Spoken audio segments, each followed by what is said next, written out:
God is good. God is good. And all the time. Amen. Makakaupo na po kayo. Napakaganda pong testimony na narinig natin na tunay. Ang rejection na nararanasan mo sa buhay is God's redirection. Amen. Kapatid, naniniwala tayo na kung may nagbukas man na, may nagsaradong pinto sa inyo, kapag si Lord na nagbukas ng pinto, wala makakapagsara. Amen. Salamat po sa Panginoon. Again, sit back and relax. At let the powerful Word of God change our mind and hearts today. Please tag your friends and family sa mga kasama po namin online. And let's be excited po sa gagawin ng Diyos. I do believe next ka na magte-testimony sa lugar na ito. Amen. We welcome ang ating pong mga bagong kaibigan. Sa umaga pong ito, hayaan niyo pong tawagin ko po sila, si Roan Lance Reyes. Mukhang kapilido ko pa. Amen. Nandiyan po ba? Roan, ayan, tayo po kayo. At si Marife Nacor. Andiyan po ba? Amen. Praise God. Sige po, palakpakan natin si Lord. Welcome po kapatid. Invited mo? Ayan, salamat po kay Kuya Ibo. Nag-i-invite. Amen. Salamat po sa... Tahimik lang yan si Kuya Ibo, pero kapag nag-invite yan, napapapunte. Mukhang libre ang lunch mo kapatid. Lilibre ka niyang kapatid natin.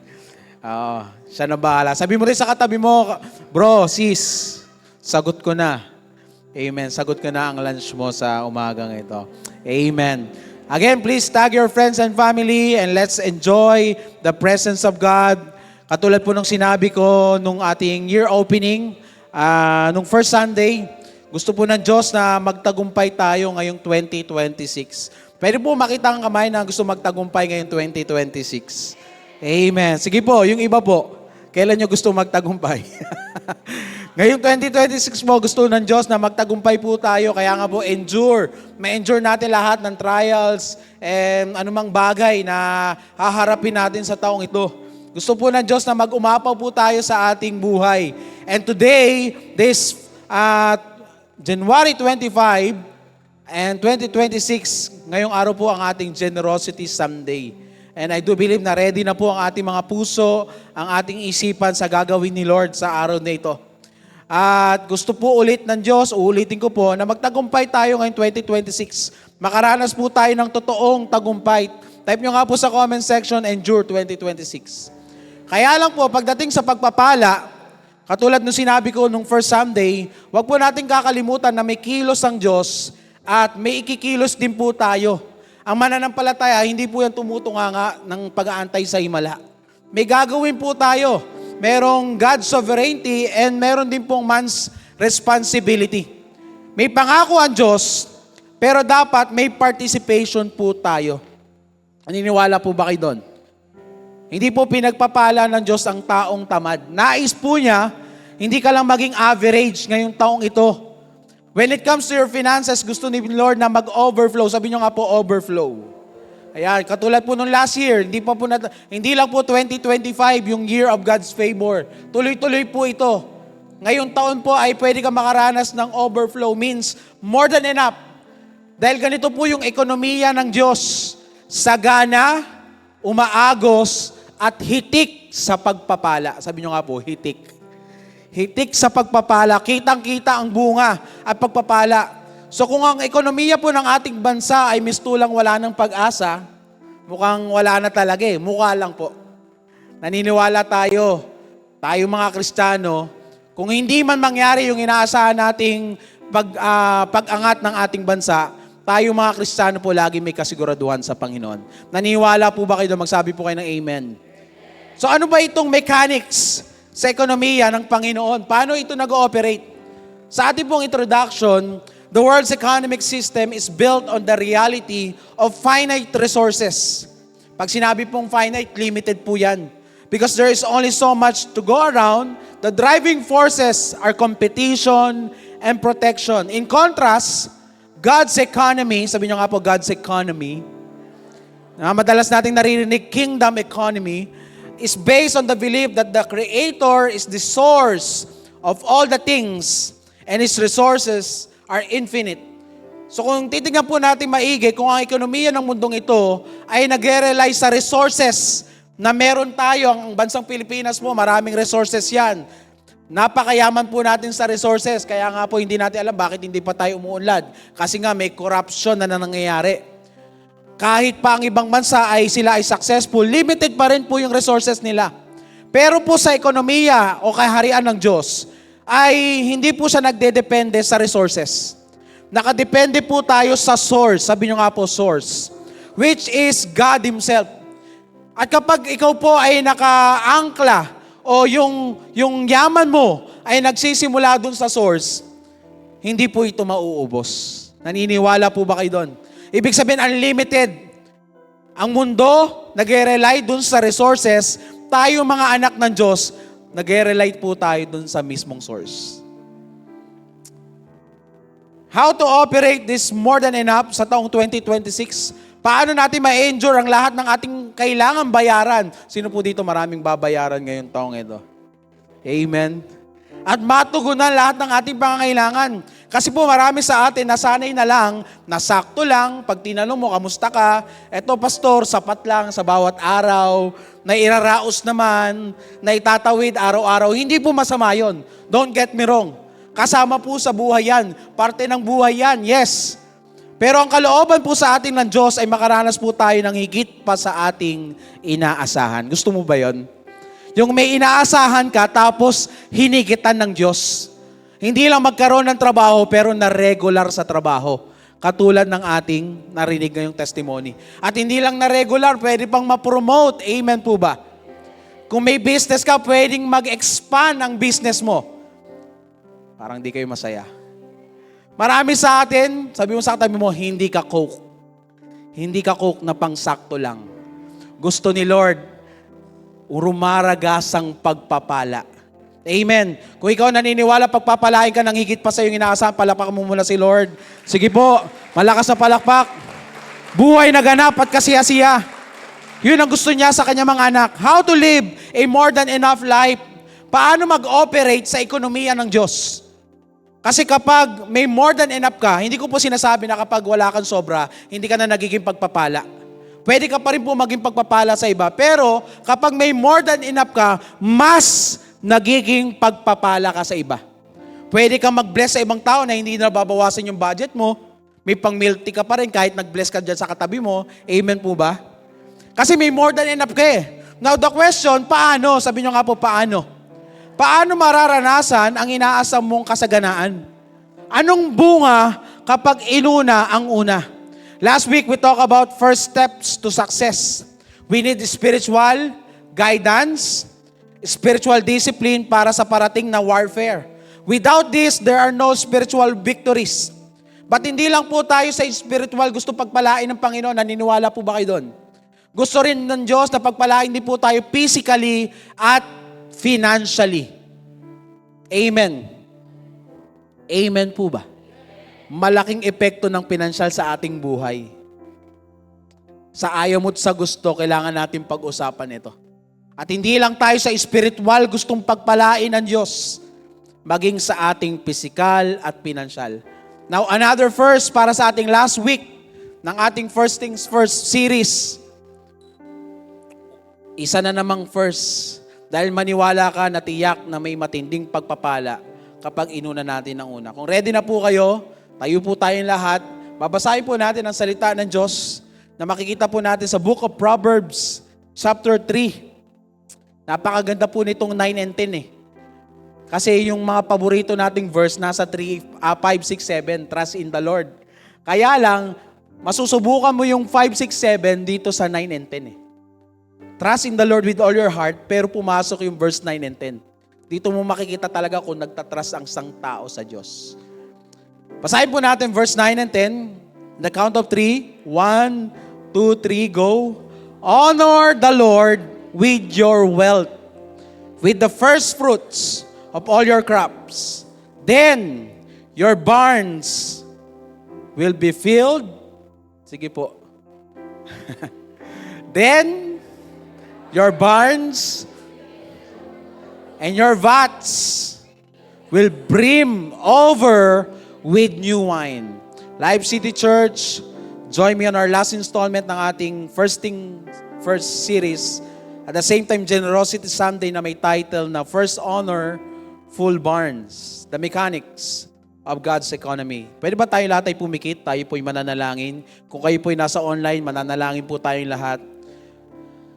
Enjoy po natin ang presensya ng Diyos na kanina pa nandito. Sinasamba po natin siya simula kanina pa lamang. At siya hindi nagbabago noon, ngayon at magpakailanman. Heavenly Father, we come before you today with hearts full of gratitude. As we end our first series, we recognize that you are the source of every good and perfect gift. Lord, we don't just give because there is a need. We give because you are worthy. Today, as we prepare to honor you with our first fruit, we ask that you would align our hearts with your kingdom.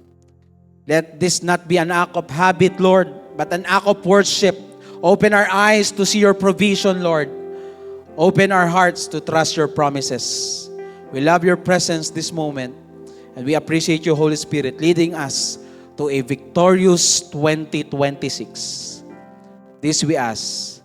In the mighty name of Jesus we pray. All God's people will shout aloud, Amen and Amen. Sige po, malakas na palapak muli sa Panginoon.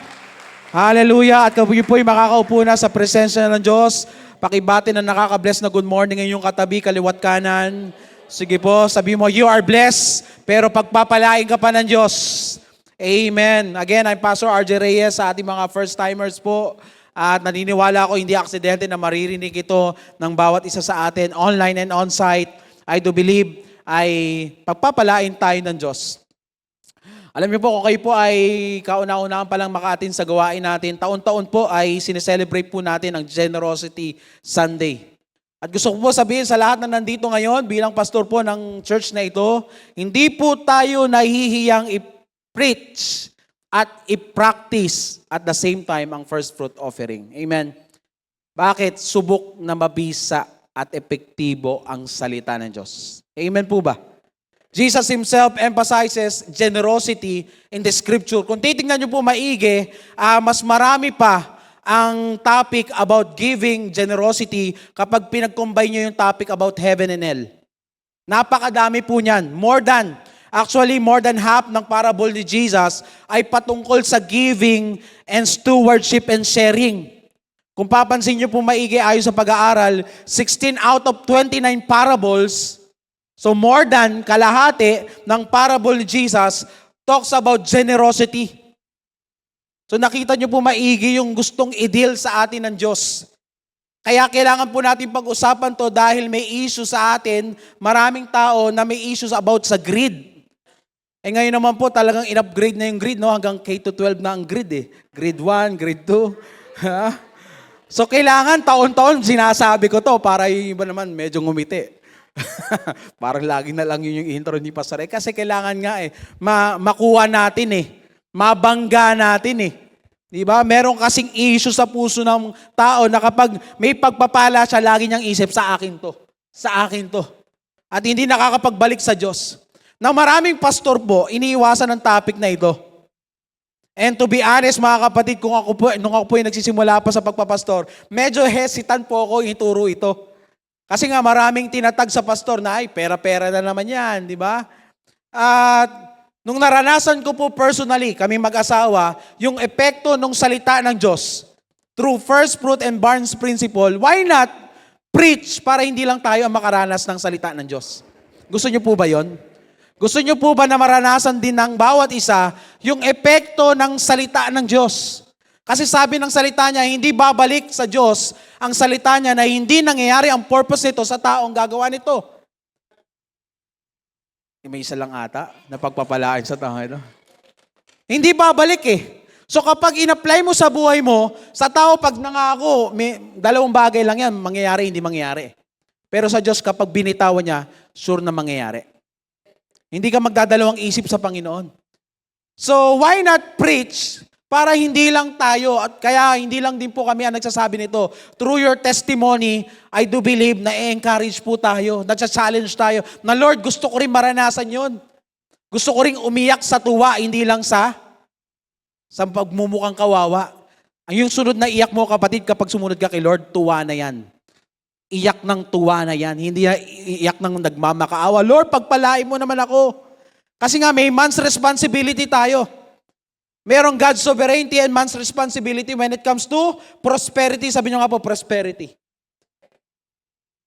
May mga bagay na hindi ko kayang punan sa buhay ko na tinugunan ng Diyos. Gusto nyo po ba yon? Kasi sinabi ng doktor, di ka na magkakaanak eh. Pero nung in-offer namin yung first fruit, isa sa barns namin, Lord, bigyan mo ng buhay yung bahay bata ng misis ko. Kasi hindi ko kayang punan yon, pero tinugunan ng Diyos. Andyan pa po ba kayo? May mga pinto na hindi kayang buksan ng tao na binuksan ng Diyos para sa aming mag-asawa. Alam ko maraming tao hindi lubos na maintindihan ito. Pero kapag personal mong naranasan, hindi mo na ito panghihinayangan. Sino pong excited na mag-offer ng first fruit ngayong araw na ito? Pwede mo pumalakpak ka ulit ng malakas kay Lord? Now, 3 bagay. Bakit kailangan ituro ng pastor? Tanong niyo po sa akin, bakit? Una, nasa scripture. Kung wala sa Bible to, hindi ko ituturo ito eh. Kapag tama at may pagpapala, dapat tinuturo. Dapat isinasa puso, isinasa buhay. Pangalawa, I'm robbing you of education. Kasi nga po, ignorance is costly. Kapag hindi mo alam ang isang bagay, magbabayad at magbabayad ka. Diba? Hindi mo alam gumawa ng washing machine, magbabayad ka ngayon sa marunong. Pero kung alam mo, nag-YouTube ka, ganito lang pala, tatapikin lang pala yung gilid, gagana na. Nagbayad ka pa ng, may kilala ko, nagbayad na 5,000 sa rep eh. Ay, sasaksak lang pala, natanggal lang pala. So, ignorance is costly. Kaya po natin tinuturo to kasi we are robbing you of education. Diba? Kapag may mga bagay na hindi ka alam, pero dapat malaman mo pala, hindi mo na pala kailangan gumastos. Ang tagal mong chine-chase yung tagumpay, si Lord lang pala ang susi. Amen. Nandiyan pa po ba kayo? And last, I'm robbing you of the opportunity to receive God's future blessing. Now, going back sa topic po natin ngayong araw, pag-uusapan po natin, paano makakilos ang isang tao makapag-participate dun sa ekonomiya ng Diyos. Kasi meron siyang requirement para pagpalain ka niya. Ganoon din naman po sa salvation. Hindi basta para sa lahat ng salvation, kailangan mo munang maniwala para ikaw ay mapagpala. Para maranasan mo ang langit na inaasa mo, kailangan mo tumalikod sa iyong kasalanan at umarap sa Diyos. Manampalataya. So 2 bagay lang po para sa araw na ito. Buti na lang, 2 bagay lang, no? Laging 3 eh. 2 bagay lang. Yung bagay na gagawin mo at bagay na gagawin ng Diyos para sa'yo. And again, 2 bagay lang ang pwede mangyari kapag nangako ang tao, mangyayari at hindi mangyayari. Pero pag ang Diyos ang nangako, for sure, sa tingin natin matatagalan, pero laging meron sa Panginoon. Number 1, kung ready na po kayo, magsabi po kayo ng wow. Amen. Verse 9. Paano gumalaw ang isang tao? Kikilos ang Diyos sa ating buhay. Number 1, sabi niya, honor the Lord with your wealth, with the first fruits of all. Sabi niyo nga po, all. All your crops. So number 1, we need to honor the Lord. We need to honor the Lord. Makakaranas daw po ng umaapaw na pagpapala, hindi sakto lang. Katulad ng nakasanayan mo, umaapaw na pagpapala ang isang tao kapag marunong siyang mag-honor sa Diyos. Uy, mabigat. Sabi niyo nga po, mabigat. Kasi nga po yung salitang honor, ang Hebrew word original niyan ay to be heavy and to be weighty. Dapat daw pagdating sa kaperahan mo, mas matimbang, mas mabigat ang para sa Diyos. If you know how to honor the Lord, maraming kasunod na pagpapala sa isang tao yan. Maraming oportunidad na mabubuksan at mararanasan ng mga taong ino-honor si Lord. Sabi nyo nga po ulit, honor. Sa mga nasa online po, type nyo po, honor. Now, 2 bagay, saan mo i-honor si Lord? I want to honor God. Pero merong sinabi para hindi ka malito at maguluhan. Number 1, we need to honor the Lord with our, sige po, kayo po magsabi, with our wealth. Honor the Lord with your wealth. If you want to have a more than enough kind of life, mas matimbang o mas may bigat dapat ang sa Diyos pagdating sa ating wealth. Kung ako lang nagsabi niyan, talaga naman, huwag kayong maniwala. Pero pag si Lord na nagsabi, subok na epektibo. Diyan masusubok din ang isang tao sa mga bagay na pinapahalaga niya. Naniniwala po ba kayo doon? Gusto mo pala ng umaapaw na buhay when it comes to your finances, o di lagyan mo ng bigat? Sabi nga po natin ng mahina, honor the Lord. Simple lang naman po ang prinsipyo ng Diyos. Kahit sa mundo, gumawa ka ng isang bagay, pag naramdaman ng tao na pinapahalagaan mo siya, grabe ang pabor na binibigay sa'yo. Andiyan pa po ba kayo? Gumawa ka ng isang magandang bagay, pahalagaan mo ang magulang mo, yung jowa mo, yung asawa mo, yung kaibigan mo. Ako po, ilang beses ko po naranasan yan. Hindi ko man sila nabigyan ng mga material na bagay, yung natulungan mo silang magbago ng buhay, grabe yung pabor ng tao na binabalik eh. Kahit hindi mo hingin, binibigay sa'yo. Minsan ang tao nakakalimot. Amen po ba? Tingnan mo yung katabi mo kung nakakalimot. Pag ginawa mo ng mabuti, minsan ang naalala niya, masama. Pero hindi ganun ang Diyos. Ang Diyos hindi nakakalimot sa lahat ng bagay na ginagawa mo para sa Kanya. Kung ang tao nagbibigay ng matinding pabor kapag naramdaman niyang pinahalagaan mo siya, how much more ang Diyos? Na sinabi niya, your labor in the Lord is not in vain. Kahit anong bagay na ginagawa mo kay Lord, makikita niya yan. Tao pa lang yan ha. Again, kapag tao nakakalimot, pero si Lord, hindi siya nakakalimot sa lahat ng ginawa mo. If you want to experience more than enough this 2026, overflowing blessing, church, it's time to honor the Lord with our wealth. Mabigat po ba? Sabi niyo nga po, kabad. Hindi kabag kabad. To be weighty. It's time to honor the Lord. Pastor, paano ko? Kabataan ako, nag-aaral ako. Paano ko mararanasan ngayong taon yung buhay na ganap at kasiyasiya? Huwag po kayo mag-alala sa mga nag-aaral pa lang dito. May sinabi naman po sa Ephesians, honor din. Honor your father and mother. Diba? Kung wala ka pang trabaho, wala ka pang business, you can honor the Lord by honoring your father and mother. Amen. Shoutout sa lahat ng magulang dito na pinagpipray yung kanilang mga anak. Maging maayos ang buhay nila. Pero nakadepende pa rin sa bata, sa anak, kung magiging maganda ang buhay nila by honoring you. Amen. Sabi doon, honor your father and mother, that it may go well with you. Kung gusto mong umaba ang buhay mo, wag lang gulay kainin mo. I-honor mo mga magulang mo.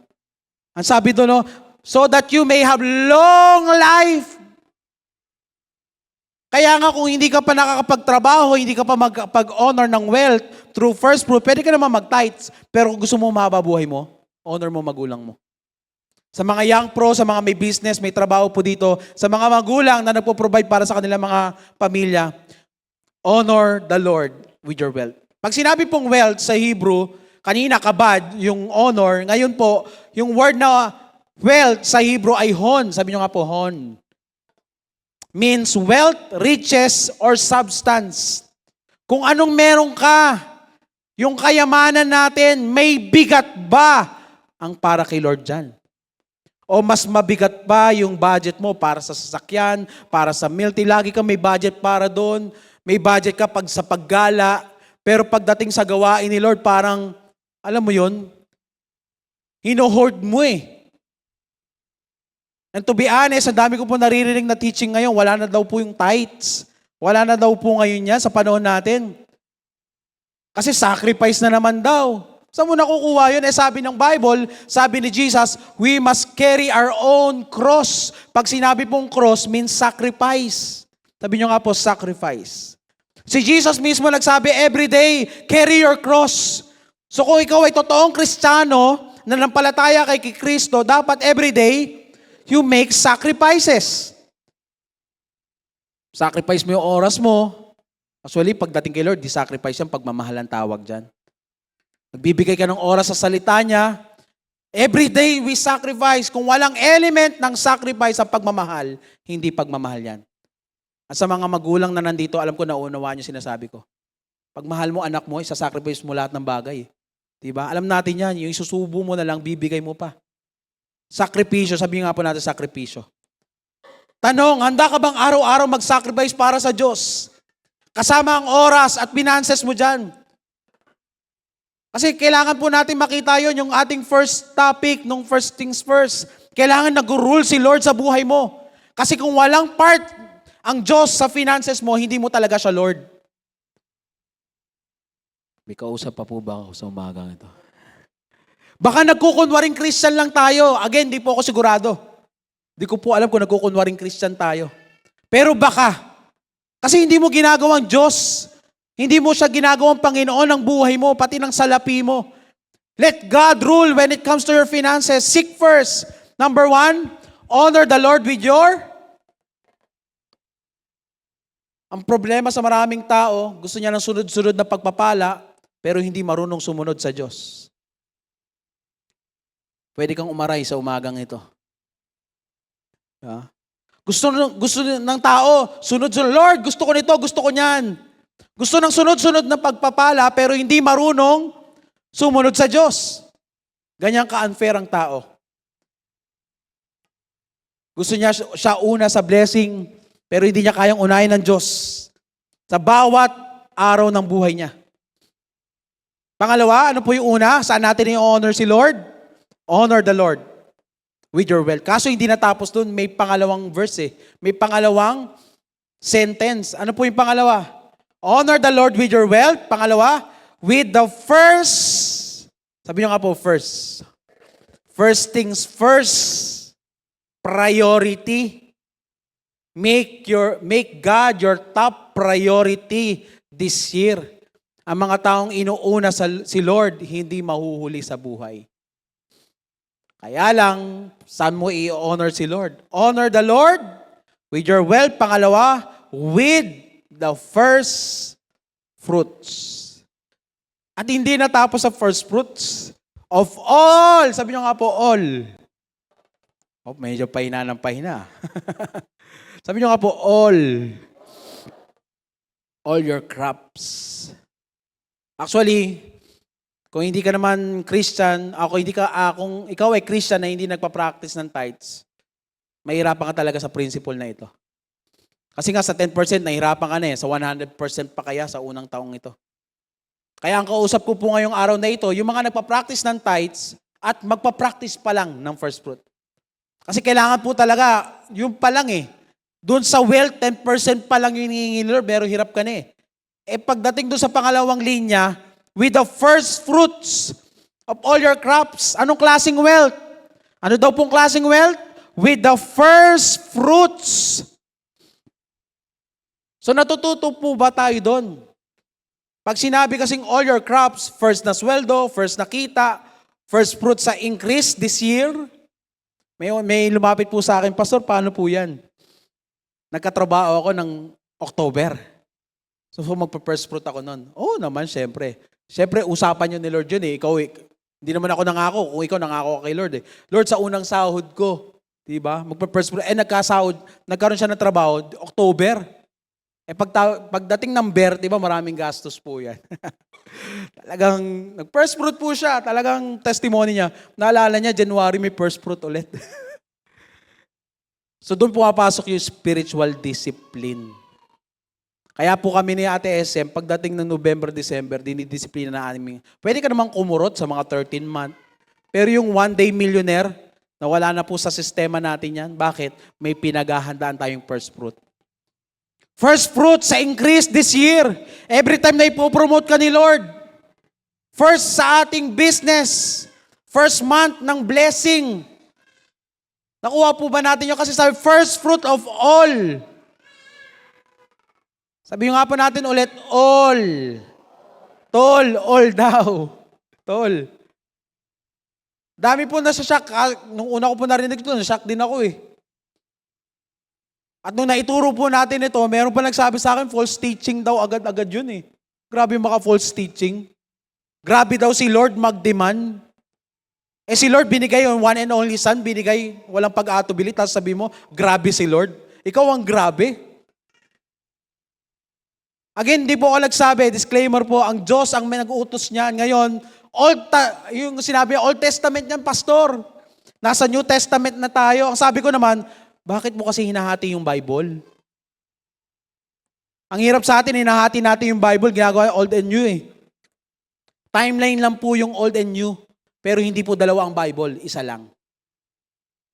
Basic, kapag isang utos, nasa Old, nirevoke sa new, wag mong ituro. Principle lang kunin mo. Naintindihan po natin?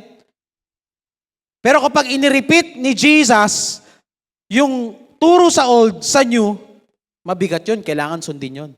Ilang beses sinabi ni Jesus yung tithes. Sabi niya, wag mong kakalimutan. Tama, nagtatites kayo. Hindi sinabi ni Lord na wag na kayo mag-tites. Sabi niya, nagtatites kayo pero nalimutan niyo yung magandang bagay. Yung mercy, yung justice, pero hindi sinabi ni Lord, wag ka na mag-tites. Inuulit po niya eh. Ang first fruit, inuulit po ba? Opo. Marami po kayong mababasa niyo sa New Testament about first fruit. First fruit means beginning best. First beginning, cheap, choice part. Sabi niyo nga po, choice part. Sino po dito bumibili ng karne? Hindi ka naman bibili ng karne na, oy, bigay mo sa akin suki yung mataba ah. Gusto ko yun, yung naglalangis pag niluluto, yung halos wala akong makain na laman. Meron po bang tamang tao na gano'n ang kinukuha? Diba kapag bibili ka ng karne, ang hinihingi mo, yung malaman naman, yung choice part, yung matutuwa ako. Kapatid, sa pag-offer daw po ng first fruit, tiyakin mong matutuwa si Lord. Kasi ang binigay mo, hindi leftover. Sabi niyo nga po, best choice. Parang ladies' choice no? May best choice. Kaya importante, unang kita kasi yung pinaka gusto ni Lord Unang sweldo sa unang buwan. So balik po tayo sa pag-honor ng first fruit. Kabad. Talaga naman yung pinaka word niya, to be heavy, weighty. Buong sweldo, pastor. Sagot? Kayo po sumagot. Yes. Ba't parang ang bigat ng yes? Paano, pastor? Ito, kung hindi buo. Pwede bang kalahati? The answer? Yes pa rin. Basta yan yung best choice mo. If God is leading you to it, then do it. Anong gagawin ko? Hindi buo. O the best choice mo. Kasi ang ibig sabihin naman ng first fruit, best choice, first beginning, basta una. Una sa taong ito. Pastor, paano yun? Nabawasan ko. Pwede pa ba i-offer yon? Ang sagot? Kayo po. Yes. Kasi first time ko magpa-practice ng first fruit, gusto ko mag-participate. So what? Kung nabawasan mo, basta, best choice mo. Pero kung na-practice mo na ng mga rakantaraon, talagang kaya mo nang ibigay. Nung una po namin first fruit, binibigay po namin yung weekly. Naging monthly po. At ngayon, hindi na lang monthly. Yung unang, kung sino man una kong ikasal, i-dedicate para kay Lord lahat yon. At sinabi ko kay sa asawa ko, medyo mabigat ganun talaga pag-honor Ganun talaga bang may pinapahalagahan ka. Sabi nga po natin ulit, sacrifice. Pastor, nabawasan. Pastor, hindi buo. Why? Ano naman kaso niyan? Basta best choice mo yan. It's up to you. Basta ang principle ng Diyos, honor me with your wealth, with your first fruit, it will remain. Tapat naman si Lord sa kanyang pangako. Amen po ba? Yung iba ginawang big deal, ang totoo, pati kay Lord kuripot siya. Pero sa mga ibang bagay, handa siyang mag-sacrifice. Handang kurutin ang kanyang budget para sa ibang bagay. False sacrifice na naman, like si story ni Jonah. Basta po yung salitang honor, kabad, may bigat. It's between you and the Lord. Mamaya po mag-offer tayo ng first fruit. Magkakaroon po tayo ng declaration. Itatama po natin ang ating mga puso. Nakarinig naman po tayo ng mga testimony for the last 4 Sundays, pati last year. May mga patotoo about how God blessed them when they honor God with their first fruit. May provision, may promotion, may salvation. Naalala niyo yung gwapong nag-testimony last week? Sino nga yun? Si Kuya Yuri. Di ba? Hindi niya kayang baguhin ang tatay niya, pero tanging Lord lang ang nakakapagbago ng buhay. Bakit? When we honor first fruit, kayang buksan ni Lord ang mga pinto na hindi kayang buksan ng tao. Hindi mo naman kayang baguhin ang isip ng tao. Pero kapag nilagay mo yan sa barns mo, pinagkatiwala mo kay Lord, kaya napaka-importante yung pagkakasunod-sunod po ng Proverbs 3. Kasi 5, 6, 7, trust in the Lord. Hindi lang binibigkas yun May pang-testing si Lord kung tinatrust mo talaga siya. Diba? Trust in the Lord with your heart, Do not lean on your own understanding. Kasi pag nag-lean ka na naman, ay hindi pambayad ito eh. Yun, nag-lean ka na naman sa understanding mo. Kailangan mo nga maintindihan, iba ang ekonomiya ng Diyos.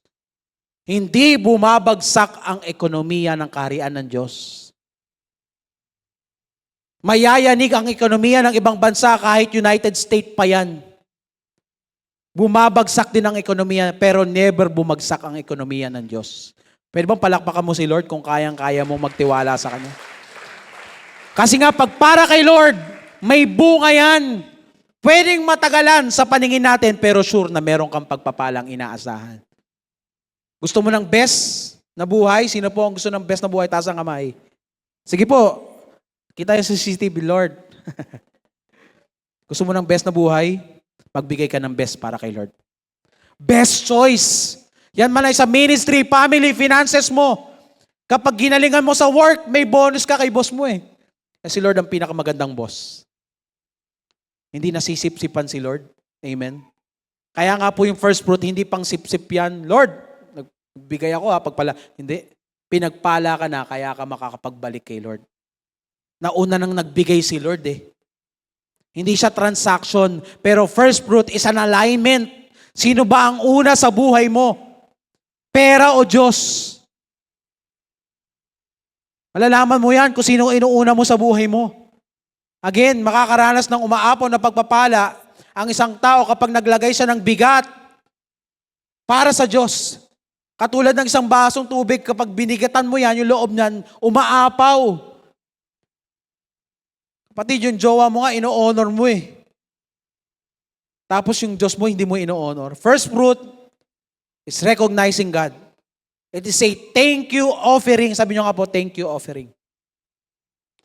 Ang first fruit po ay pasasalamat agad sa future na pagpapala. So number 1, paano gumalaw? Mechanics sa ekonomiya ng Diyos. Number 1, kayo po, lahat. Honor the Lord. Dalawang bagay. Honor the Lord with your wealth. Pangalawa, honor the Lord with your first fruit of all your crops. Unang kita, unang taas ng sahod, unang tubo. Una eh. Again, kapag inuna mo si Lord, di ka mahuli sa buhay. Last but not the least, syempre kapag nag-honor ang tao, may kasunod yan. Verse 9, ang sumunod sa 9, 10. Verse 10, basahin po natin. Then, your barns, sige po, then your barns will be filled to overflowing. Ang iyong kamalig ay hindi magiging sapat lang.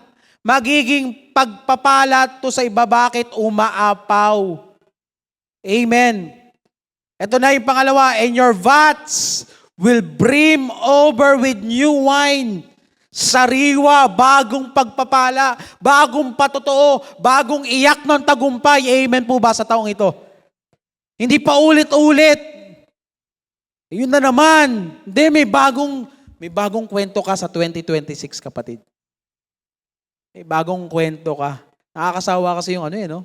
Yung lagi mo nakakasama, yun at yun ang sinasabi. Wala na bang bago? Kay Lord, laging may bago. Bakit si Lord ang i-honor mo? Sabi, honor the Lord. Bakit si Lord? Kasi sa Kanya ka din aani. Siya rin ang magbibigay nito. Harvest from the Lord. Ito po yung point number 2 natin. Una, honor the Lord. Anong resulta? Paano kumilos, gumalaw, mag-participate sa ekonomiya ng Diyos? I-honor mo si Lord at siyang bahala sa harvest mo. Sabi nga po natin, harvest. Mga plantito, plantita. Kamusta na kayo? Parang wala na ako nababalitaan nagpo-post ng mga halaman-halaman. Nagbago na tayo eh. Ang tao nagbabago. Minsan, trip niya, trip mo ngayon, trip mo hindi bukas. Diba? Pero ang Diyos hindi nagbabago. Siya yung Diyos na nagbibigay ng harvest noon, siya rin ang nagbibigay ng harvest ngayon. At siya rin ang magbibigay ng matinding harvest sa mga taong mag-o-honor sa Kanya ngayong araw na ito. Amen. Gusto mo ba ng harvest? I-honor mo si Lord. Bakit? Siya ang magbibigay ng ani sa'yo. Lagi mong tandaan, si Lord ang source ng lahat ng bagay. Wala tayong pag-aari. Tayo ay manager lang, steward ng mga pagpapala ng Diyos. We are owners of nothing but stewards of everything. Amen. At pati ang inaasa mong more than enough kay Lord manggagaling, hindi kay boss. Hindi sa lakas mo. Kasi kung wala ang Diyos, wala kang lakas. He gave us the ability to produce wealth. Andyan pa po ba kayo? At kapag ang Diyos ang nagpala sa'yo, kahit demonyo, hindi mapipigilan ito. Naniniwala po ba kayo doon? Kahit gustong pigilan ng taong i-promote ka, kapag sinabi ni Lord, promote mo na yan, po-promote ka ng Diyos. Walang makakapigil. Magtatampo ang demonyo, pero di pa rin niya mapipigilan ang pagpapalang inilaan sa'yo ng Diyos. At kapag ang Diyos ang nagpala sa'yo, hindi ito mauubos. Sinong handang magpagpalain ni Lord sa umagang ito? So, dalawang bagay pagdating dito, harvest from the Lord. Una, God is still in the business of filling the faithful. Hindi na humihinto si Lord na pagpalain ng mga taong tapat sa kanyang salita. Ginawa mo salita ni Lord, may kalalagyan ka. Sabihin sa katabi, may kalalagyan ka. Ganon din naman, huwag mo sundin si Lord, may kalalagyan ka rin eh. Anong gusto mo? Pagpapala? Siyempre, pagpapala tayo. Then your barns. Sabi nyo nga po, barns. Naririnig nyo natin kanina sa mga first time po dito. Meron po kasi tayong tinatawag na first fruit principle at saka barns. Ito po yung kamalig, lalagyan. Sino po dito mahilig uminom ng kape? Paano nyo po iniinom ang kape? Sinasalok nyo ng kamay? Di ba kailangan nyo po ng baso para maranasan nyo yung sarap ng kape? Gusto nyo maranasan yung sarap ng pagpapala ni Lord? Dapat may lagyanan ka. Amen. I-honor mo si Lord with your wealth. Siya ang bahala sa barns mo. Dito papasok po yung barns principle. May container ka na ba? O lagyanan ng pagpapala ng Diyos? So tatlong bagay po na kailangan natin gawin para sa ating barns. Una, pag-pray natin. Pray for your barns. Pray that you will not fall into temptation. Na Lord, bigyan mo ako ng maraming pera para isampal ko sa kamag-anak ko. Mali po. Bigyan mo ako ng poging jowa para ipagmalaki ko sa barkada ko. Diba? So mali ang puso eh. So ipag-pray mo ngayon yung barns mo. Lord, iniwan ako ng taong ito. Sabi niya, mahal niya ako, pinagpalit niya ako sa taong yun. Bigyan mo ako ng mas gwapo sa kanya para ipagmalik ko. Mali. Sabi mo, mali. Kaya dapat ang barns pinagpe-pray maigi para tama ang motibo ng puso. Be mindful of your wish. Sabi doon sa all-in mentoring natin, mag-ingat ka sa hinihingi mo kay Lord. Baka ibigay niya at ma-fall ka sa temptation. Lord, ba't di mo ako ginawang maganda? Diba? Nililigtas ka lang ni Lord. Kapatid. Be careful. Be mindful of your wish. Sa paghingi mo ng overflowing blessing kay Lord, Lord, pinagpe-pray ko yung barns ko na hindi ako maging mayabang, magmalaki. Itama mo yung puso ko, Lord. Tama mo yung motibo ko. Hindi para magmalaki, kundi maging malaking pagpapala sa iba. Amen. Sino pong nagpe-pray ng gano'n? Lord, alam ko pagpapalain mo ako sa taong ito para maging pagpapala sa iba. Na hindi ako mauubusan kapag pinagpala ko yung katabi ko. Hindi ko iisipin yung kakainin ko bukas kahit tumulong ako sa pagbibigay. Bakit? Alam ko isusustain mo ako, Lord. So pray for your barns. At wag lang puro pray, prepare. Sabi nyo nga po, prepare. The container is as important as the content. Do you have a container? Ready na ba? Napag-isipan mo na ba bago ka mag-offer ng first fruit? Yung container na lalagyan ni Lord. Para saan ang lagyanan? Para saan ang kamalig? Dito ilalagay ang harvest. Sabi doon, harvest. Harvest from the Lord. Ihanda mo daw yung container. Prepare your container. Anong gusto mong punuin ng Diyos sa taong ito, sa buhay mo? Lord, savings po. Anong savings? Saan mo isa-save? Sa gala ba yan? Sa bahay ba yan? Sa kotse? If you want specific blessing, request it specifically. Lord, ito po pang Hong Kong namin. Amen. Sino gusto mag-Hong Kong dito? Kaso hanggang Hong Kong subdivision lang natin. Lagyan mo kasi Hong Kong. Saan Hong Kong? Diba? Yun, barns. Again, pero dapat pag-pray mo muna puso mo. Bago ka humiling kay Lord ng mga bagay. Pwede mong gawing barns makapasa ka sa board exam, magkaroon ng baby this year, amen. Ma-promote sa work, mag-expand yung business, ma-meet mo yung lifetime partner mo this year. Pwedeng Barnes yan, kapatid. Bakit? May mga pinto na bubuksan si Lord na hindi kayang buksan ng tao. Isulat mo. So sino po mag-offer ng first fruit? Dapat na-ready mo na yung Barnes mo. Make a journal. Barnes Journal. Kami po ni Ate SM, meron po lagi niyan. Top 12 po ang aming Barnes lagi. At isa pong Barnes namin, gusto niyo malaman? Alam mo, gusto niyo po malaman Barnes namin? Gusto niyo po ba? Isa sa Barnes ko po, ay magkaroon tayo ng Sunday na punong-punuan church. Mga kaluluwa. At hindi po kaya ng isa to. Sana po lahat tayo nagpa-participate sa Holy Wind. Nilagay ko po talaga yun, Lord, gusto kong makita yung church na excited magpuri, hindi nalilate. Hindi ko po kaya kayong baguhin. Amen po ba? Si Lord lang magpapabago ng puso nyo. Kasama po kayo sa Barnes namin. Kilala nyo kung sino kayo. Patama tayo kay Lord. Pero sumuko na ako sa panalangin eh. Binigay ko na lang po kayo sa Barnes. Hindi talaga eh. Kahit yung aser, lawit na yung lalamunan, doon po kayo sa harap, umupo. Doon po kayo sa harap. Parang walang naririnig. Naisip ko, Lord, hindi ka talaga kaya ng tao. Pero Lord, sa tulong at habag mo, mababago mo puso nila. Yun po talaga yung desire ng puso ko. Lord, sama-sama kami.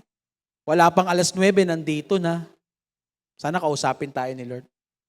Kasama po kayo dyan. Sulat mo, make a journal, para pag tinutugon na ni Lord, Lord, kumikilos ka na. Hindi na nalilate si ano. Syempre, di ko sasabihin, tingnan nyo na CCTV. Diba? Wala eh. Sa tao, pwede akong mabigo, pero kay Lord, hindi. Amen. Barnes, sabi nyo nga po, Barnes. Sulat mo maigi, pag mag-offer ka ng first fruit mamaya, naka-ready na ba? Para kapag tinutugon na nila, Lord, napupuno na yung container ko 12 po container namin. 12 barns. And I do believe, yung pangatlo kailangan, place your barns in God's timeline. Siyempre, si Lord pa rin na masusunod. Because God's timing is a perfect timing. Lord, gusto mong punuin ang church, bukas na agad. Ay, hindi pwede yon. Ginawa mong genie si Lord. Si Lord, hindi genie. Pwede mong ilagay sa barns mo, salvation ng pamilya. Katulad ni Kuya Yuri, shout out po ulit. Kasi kakaiba yan eh. Diba kasama na natin mag-worship, tatay niya. Nabisita pa natin kahapon, nagpipintura na. Para magba-Bible study tayo dun Praise the Lord. Amen. Si Lord lang makakagawa niyan. So number 1, para sa barns, prepare your heart. Prepare your barns. Pray mo. Pag pray mo mabuti, Lord, pag narangyari sa akin yung kalooban mo, nawa, hindi ako magmataas sa ibang tao. Hindi ako magmalaki, kundi ipagmalaki kita sa ibang tao. Prepare. Maghanda ka dahil tinutugon na ni Lord, hindi ka pa aware. Tigit sa lahat, i-place mo yung barns mo sa timeline ni Lord. Overflow, sabi sa Hebrew, parats o porats. To break through. Break or burst. Gusto nyo po bang mag-burst ang blessing ngayong taong ito? Ang sabi ron, then, your barns will be filled with overflowing. Resulta po ito ng pag-o-honor mo kay Lord. Again, hindi po ito transaction It is a alignment. Ina-align mo ang buhay mo sa kalooban ng Diyos. He will fill. Aani ka talaga kay Lord. At ito ang pinakamasarap na ani sa taong ito. Meron tayong ani Pineda, pero may ani na galing kay Lord. Shoutout na naman no?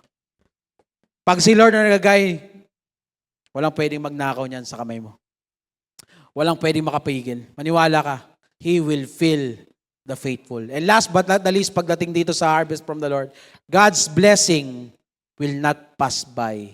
It will, sabay-sabay po natin bagitin, it will, hindi dadaan ang pagpapala sa buhay mo.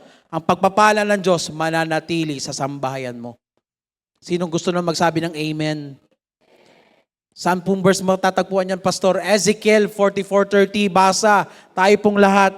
Huwag niyo po kakalimutan yung unang salita. The best of all the first fruits Hindi tira-tira, yung pinakauna, hindi yung uli, yung best of all. The first fruits, basa po, kayo po. And all your special gifts will belong to the priest. You are to give the first portion of your ground meal so that, come on, basahin niyo po, so that a blessing may rest. Hindi dadaan tatambay sa bahay mo yung pagpapala. Uy, blessing, andyan ka pa. Kala ko dadaan ka lang. Hindi, dito ako mananatili. Buong taon ako nandito. Amen. Makinig mabuti pagdating sa first fruit. Discretion po ng priest o ng pastor kung saan ilalagak yung offering na yun. Sabi po dyan, no? The best of all, first fruit of all your special gifts will belong to the priest. Yung priest po yung magmamanage, yung pastor, para may fun ang church na siya yung discretion. At yung first fruit po natin, nilalagay natin sa beautification ng church. So susunod, makikita nyo na lang yung CR natin, may elevator yan. Malamig. Lagyan natin isang bloke ng yelo. Aircon. So first fruit muna tayo bago yung blessing no? Yun, yung priest, yung pastor. Siya yung may discretion. Biruin mo, ikaw yung nag-offer kay Lord. Ikaw yung nag-offer sa Kanya, pero apektado ng pagpapala yung pamilya mo. Ayaw mo nun? Sinong ayaw nun? Ikaw yung nag-offer ng first fruit, pero apektado yung asawa mo, yung lifetime partner mo, pinadala sa'yo ni Lord. Ba't kaya ako napunta sa church na ito? Si Lord yan. Amen. At hindi lang dadaan, tatambay. Yung nakapalibot sa'yo, maaapektuhan ng pagpapala dahil sa pagsunod mo. Amen. Sinong excited mag-offer ng first fruit ngayon? Magsabi ng amen. So that a blessing may rest. Magpapahinga yung pagpapala sa tahanan mo. Amen. Ibig sabihin, kasama mo magpahinga sa pagising, andyan, pagpapala. Hindi mo kailangan habul-habulin. Amen. Ang promotion, ang expansion, bakit? Tumatambay sa bahay mo. At kapag may dumarating na tao sa bahay mo, lalabas silang pinagpala. Bakit? Ikaw ay anak ng Diyos na sumusunod sa kanyang salita. Kakaiba sa bahay na yun, no? Ang gaan ng pakiramdam. Hindi yung pagpunta ng mga tao sa bahay nyo, parang impyerno, no? Ang gulo, ang ingay, ang baho. Pero pag dumating sa bahay nyo, wow, kakaiba, parang gusto ko nang tumira dito. Yun eh. So that a blessing may rest on your household. Pati anak ng anak mo pagpapalain dahil sa pagsunod mo. Pangako niya rin to kay Abraham Pagpapalain ko ang magpapala sa'yo. Magiging pagpapala ka sa buong nation. So through first fruit, God's blessing will not pass by. It will stand by. Paano gumalaw? Mag-participate sa ekonomiya ng kaharian ng Diyos. Number 1, honor the Lord sa dalawang bagay. Honor the Lord with your wealth. Honor the Lord with your first fruits of all your crops. At anong mangyayari sa mga taong sumusunod sa salita ng Diyos? Makakaranas siya ng harvest from the Lord. Sabi niyo nga po, harvest. Dalawang bagay, God will fulfill His promise to the faithful. And His blessings will not pass by. It will stand by. As I end, tatawagan ko po ang worship team dahil bago po tayo mag-offer ng first fruit and tithes, doon po sa ating envelope, may nakalagay po doon tithes, offering, at may nakalagay pong first fruit. Insert nyo po doon yung amount at pagpe-pray po natin ngayong hapong ito. Tayo po tayo lahat, chapter 3, verse 9 and 10 ng Proverbs. Sabay-sabay po natin banggitin. The count of 3, 1, 2, 3, go.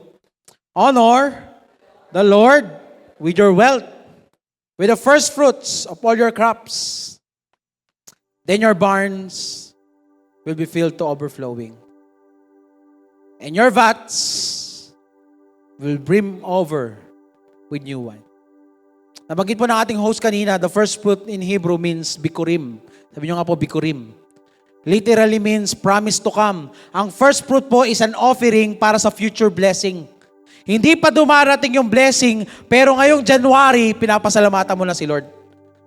Nakuha niyo po yung ibig sabihin? Ibig sabihin, may inaasahan kang pagpapala sa June, July, ngayon pa lang pinapasalamatan mo na ang Diyos. Sino po dito nagpe-pray ng sasakyan? Bagong tahanan. Ang pagpapasalamat ngayon na. Hindi pa dumarating, hindi mo pa naawakan yung promotion, yung salvation ng magulang, tatay, nanay mo, pero pinapasalamatan mo na si Lord. Again, ang first fruit po is a thank you offering para saan? Para sa paparating na pagpapala ng Diyos sa buhay mo ngayong taong ito. Kaya ito pinapractice. Again, dalawang bagay mangyayari sa tao kapag nangako siya, matutupad, di matutupad.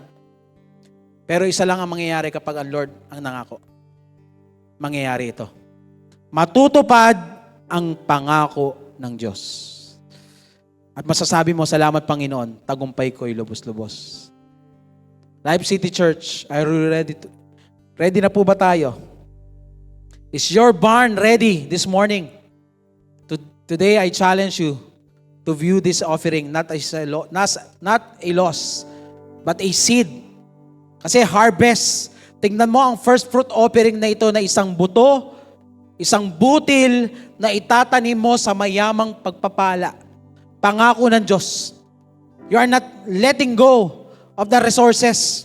You are grabbing hold of a promise. Promise to come. When we put God first, we stop living in a mindset of not enough and start living in the reality of more than enough. Pikit po tayong lahat. I do believe with all my heart na kinakausap ka ng Panginoon ngayon. Honor the Lord with your wealth. Pero bago ang lahat, bago ang kaperahan, bago ang ari-arian, bago ang kayamanan, pwede ba i-honor mo buhay? I-honor mo si Lord sa pamamagitan ng buhay mo. Awit po tayo sa umagang ito. This is my desire, Lord, to honor you. And after this song, nakakantahin natin, magkakaroon po tayo ng declaration ngayong umagang ito. Before we offer the first fruit, we will give to God our life, the author and finisher of our faith, of our life. Hallelujah. Lord, we honor you today with our hands lifted up to God. Lord, we surrender everything. We are putting you first in everything in our life. And we believe harvest comes from you, God. It will not pass by. It will stand by in our household, oh God. Thank you, Jesus. Kung kayo po'y mag-asawa sa umagang ito, pwede bang samahan mo yung asawa mo, i-lay hands niyo po yung first fruit na yan, make it a declaration na ito buto, binhi, na itatanim mo sa umagang ito. Come on. All that I have within me is to give you praise. Hallelujah. Lord, we honor you today. Oh Jesus, we love you. We are so excited, God, for the future blessings. Come on, people of God, Life City Church, lift your hands to God as we sing this song of worship. Lord, I give you my heart. Hallelujah. We give you, Lord. We live for you alone. Oh God, prepare our hearts, oh God. Every breath that I take. Yes, Lord, we are ready. Moment I'm away. We are ready, Lord. We trust in you, Lord, with all our heart. This is my desire. Come on, sing with all your heart. We will honor the Lord. Sing with all your heart. This is my desire. Honor the Lord with your wealth, with the first fruits of all your crops. Oh, with all my heart. Lord, with all Yes, God. my heart, Thank you, Jesus. I worship you. All I have, lahat ng meron ako, Lord, ay bigyan ka ng kaluguran at kaluwalhatian. All I have within Yes, me, Lord. Living by I faith, give walking you with assurance, praise. and all that I adore. And all that I adore. Hallelujah, come on. Sing Lift your hands to God.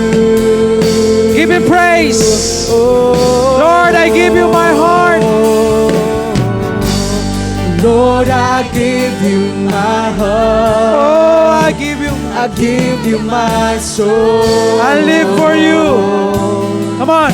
I live for you alone.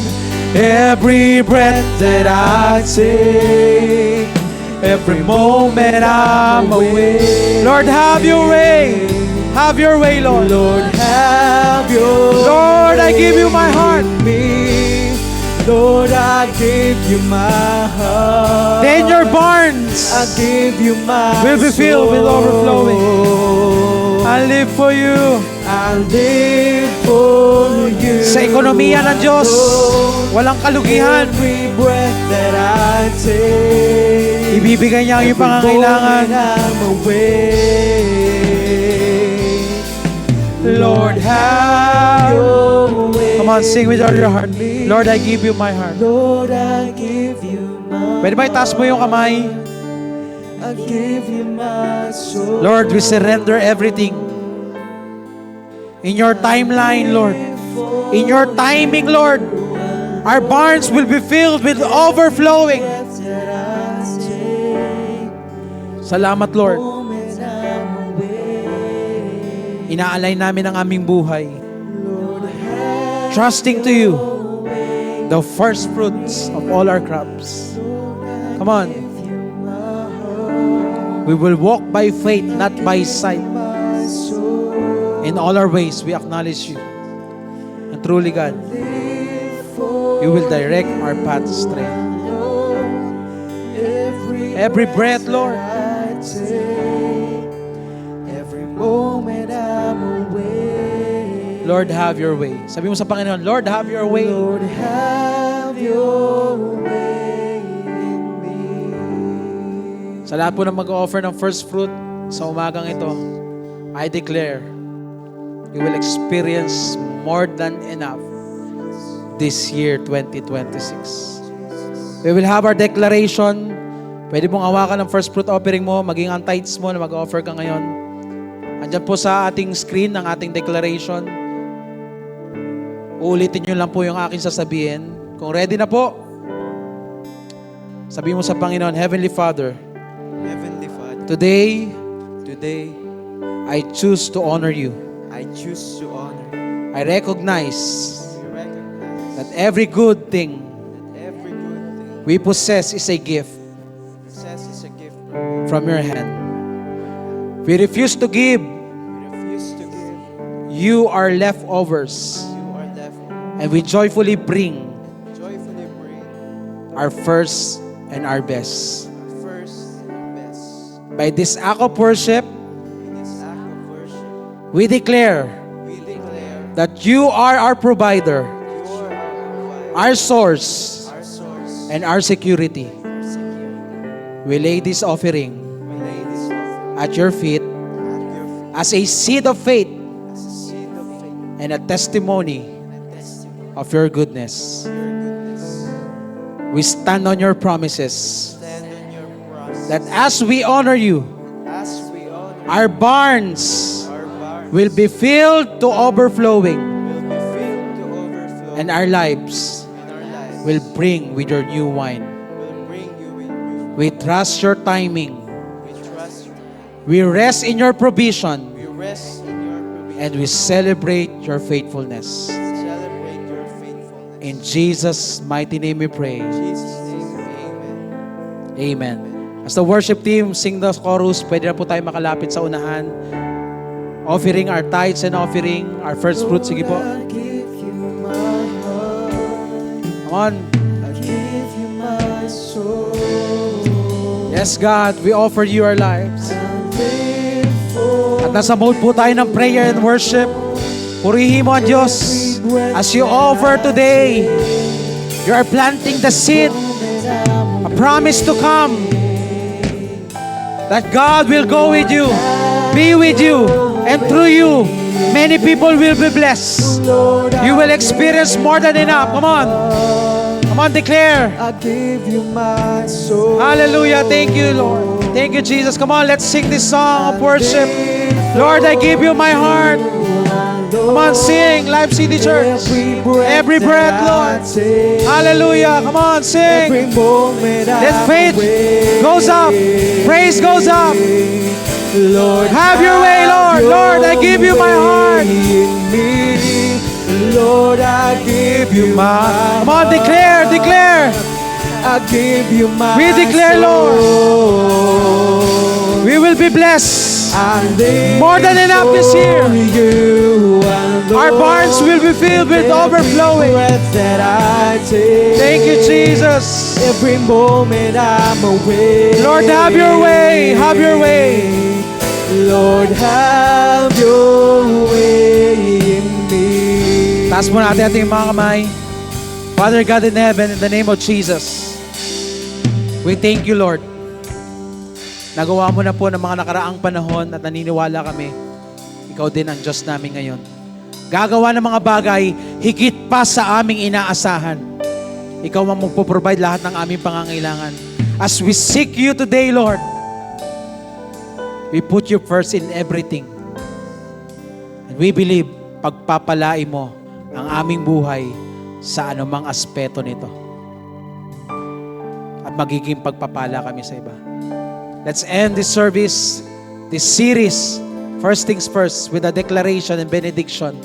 And every time I declare ito na man of God, the Bible says, claim it, and it will be yours. Ready na po ba tayo mga kapatid? Life City Church, may the Lord bless you and take care of you.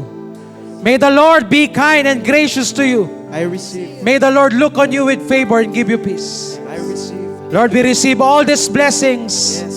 In Jesus' mighty name we pray. All God's people will shout aloud. Amen and amen. Let's give God a big, big clap offering. Come on. To God be all the glory. God bless Life City Church.